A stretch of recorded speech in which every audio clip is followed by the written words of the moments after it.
Magandang hapon! Kumusta po? Narito po ulit ang update natin para sa lagay ng ating panahon.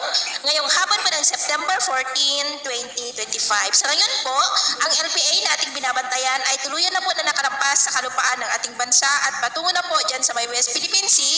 Pero ang habagat ay nakahatak pa rin ito na nakakaapekto sa may Palawan, Western Visayas at Zamboanga Peninsula. Samantala po, bago matapos ang buwan na ito ay may banta ng posible na malakas na bagyo na maaari na mabuo sa silangan ng ating bansa na hahatak muli ng habagat at hihilahin rin ang amihan pababa.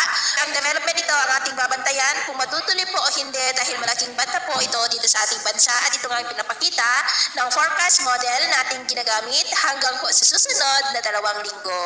At sa lagay ng ating panahon ngayong hapon dahil sa LPA na nasa coastal waters ng San Jose sa may Mindoro, habagat at mga localized thunderstorm ay maulap ang kalangitan na minsan ay may mga pulo-pulo ng mga pag-uulan sa Ilocos Region, Cordillera, Cagayan Valley, Central Luzon, Metro Manila, Calabarzon, Bicol Region, Mimaropa, Panay Island, Negros, Cebu, Bohol, Leyte, Samar Provinces, Sulu Archipelago, Zamboanga Peninsula, Northern Mindanao, Caraga, Davao Region at Sorsogon. At mamayang gabi, may mga isolated rains pa rin sa ilang bahagi ng ating bansa kaya mag-ingat pa rin tayo sa mga banta pa rin po ng mga pagbaha at pagguho ng lupa.